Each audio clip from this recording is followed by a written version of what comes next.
আগের পর্বে আমরা দানাং শহর থেকে 40 কিলোমিটার দূরে বানা হিলস পৌঁছানোর ভিডিও দেখিয়েছি।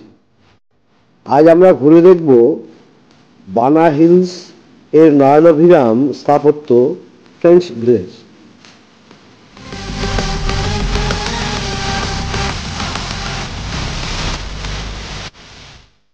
এখন আমরা এই ফ্রেঞ্চ ভিলেজের সব থেকে পুরনো বিয়ার স্টেশনে যাচ্ছি।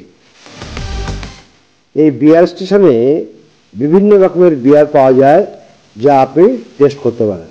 এটি বহু পুরনো একটি বিয়ার স্টেশন।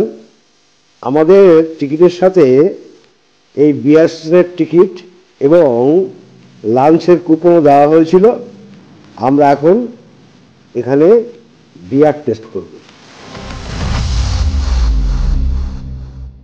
বিয়ার টেস্ট করে আমরা ফ্রেঞ্চ ভিলেজের গেটের কাছে উপস্থিত হয়েছি। ঢোকার মুখেই সুন্দর একটি ফাউন্টেন রয়েছে, যেটি বিভিন্ন গ্রিক দেবতাদের স্কাল্পচার এবং জন্তু জানোয়ারের পেতলের মূর্তি দিয়ে সাজানো। ভীষণ সুন্দর। আমরা এখন সেটি উপভোগ করছি।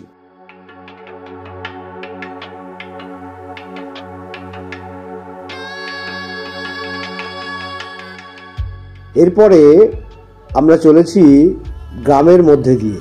এটি গ্রাম বলা হলেও আসলে এটি একটি সুন্দর শহর। মধ্যযুগে ফ্রান্সে এই ধরনের শহর ছিল, তারই প্রতিকৃতি তৈরি করা হয়েছে এই শহরটা। এই ফ্রেঞ্চ ভিলেজটি মধ্যযুগীয় ইউরোপীয় স্থাপত্যশৈলীতে তৈরি। হঠাৎ দেখলে মনে হয় আমরা বুঝি কোনো এক টুকরো ইউরোপে ঢুকে পড়েছি। এটি লেট 19th সেঞ্চুরিতে ফ্রেঞ্চদের কলোনি ছিল, কারণ এখানকার আবহাওয়া ছিল ঠান্ডা এবং মনোরম। এখানে তারা রেস্টুরেন্ট, রিসর্ট, হোটেলস ইত্যাদি তৈরি করেছিল হাই র্যাঙ্কিং অফিসার্সদের জন্য। পরবর্তীকালে ফ্রেঞ্চ ভিয়েতনাম যুদ্ধের সময় এই জায়গাটি খুবই ক্ষতিগ্রস্ত হয়। এরপর বানা হিলস দীর্ঘদিন পরিত্যক্ত ছিল। 2005 সালে এটিকে আবার রিভাইভ করে পর্যটকদের আকর্ষণ করা হয়। এই ফ্রেঞ্চ ভিলেজ হলো একটা unique combination of Vietnamese rich history and French colonial heritage. এই ফ্রেঞ্চ ভিলেজটি তৈরি করেছিল ফ্যালকন ক্রিয়েটিভ গ্রুপের কর্মীরা। এখানে যে বিল্ডিংগুলো দেখছেন, এগুলো কিন্তু সবই নতুন বানানো, কিন্তু দেখলে মনে হবে এটা বহু পুরনো একটা স্থাপত্য।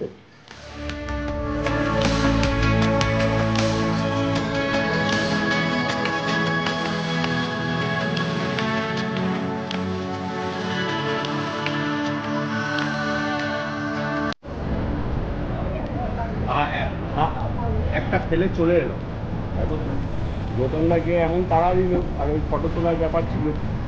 এই বাইকটার ওপর চড়বো, একটা ফটো নেবে? প্রত্যেকে দেবে, মার খেতে পারো না? লোকের বাইক। হ্যাঁ, তোমাদের ঠিক আছে, আমরা উঠতে পারবো না।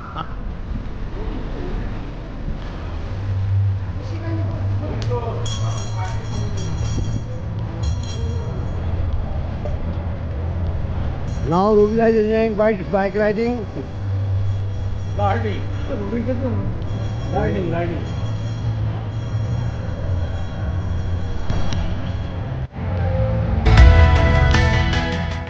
অ্যাকচুয়ালি 2005 সাল থেকে এই বানা হিলস পর্যটকদের জন্য খুলে দেওয়া হয়।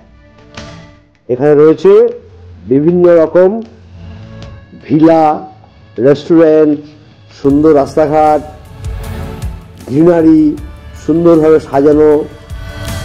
সব জায়গায় একটা ইউরোপীয় টাচ রয়েছে। দেখুন, একটা রাস্তার মোড়ে কি সুন্দরভাবে সাজিয়ে রাখা হয়েছে। এই গ্রামটি প্রায় 5 হেক্টর জমির উপর তৈরি হয়েছে। ফটোগ্রাফির খুব সুন্দর জায়গা। যারা ফটোগ্রাফি ভালোবাসেন তারা এখানে সুন্দর সুন্দর ফটো তুলতে পারবেন। মনে হয় নীল আকাশের নিচে, খুবই কাছাকাছি, আকাশের কাছাকাছি একটি শহরে আমরা রয়েছি।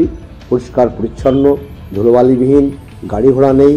এক কথায় আপনাকে একটা অন্য জগতে নিয়ে চলে আসবে। আর এখানে এলে আরেকটা জিনিস মনে হয়, পৃথিবীতে যেন কোনো দুঃখ কষ্ট নেই। এখানে সবাই হাসি খুশি আনন্দ করছে, গান গাইছে, নাচছে। এখানে আপনারা ইচ্ছে করলে থাকতেও পারেন, হোটেলে থাকার ব্যবস্থা আছে। আমরা যেদিন এই ফ্রেঞ্চ ভিলেজে গেছি সেদিন ওয়েদারটা খুব ভারী সুন্দর ছিল। ঝকঝকে আকাশ, পরিষ্কার চারিদিক দেখা যাচ্ছে, উপরে মেঘের স্তূপ, সাদা মেঘের স্তূপ, তার পাশে নীল আকাশ। এখানে বিভিন্ন জায়গায় স্ট্রিট পারফরমেন্স করার জন্যে স্টেজ তৈরি করা আছে। সেখানে এখানকার লোকাল ছেলেরা, ইয়থরা বিভিন্ন ডান্স পারফর্ম করে। তারই একটা দৃশ্য আপনারা এখন দেখছেন।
এই ডান্স পারফর্মের পর আমরা চলেছি ওয়াক্স মিউজিয়ামের দিকে।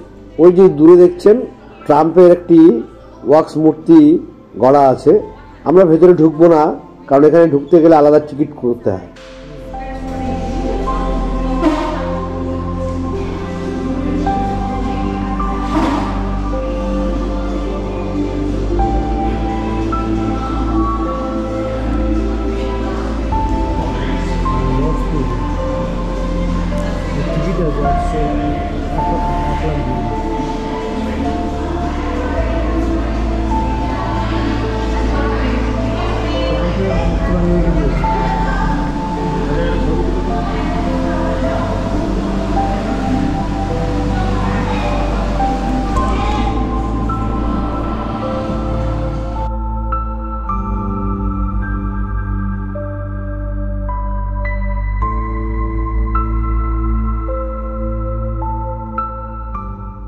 ওয়াক্স মিউজিয়াম দেখে আমরা এবার যাব লাঞ্চ করতে।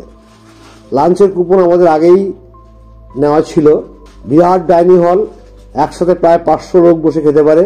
বিভিন্ন ধরনের খাবার, আমিষ, নিরামিষ, চাইনিজ, ভিয়েতনামিজ, ইউরোপিয়াস, আপনার যেটা পছন্দ আপনি নিয়ে খেতে পারেন।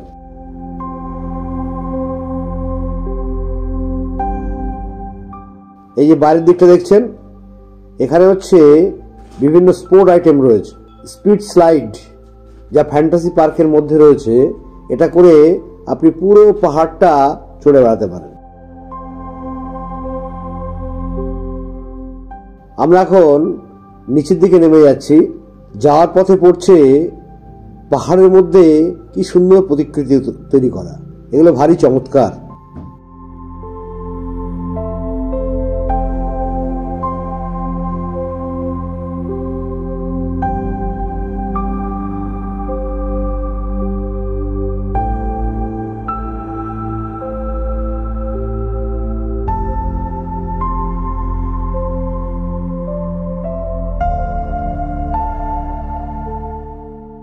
আজ আমাদের ট্রিপ এই পর্যন্তই।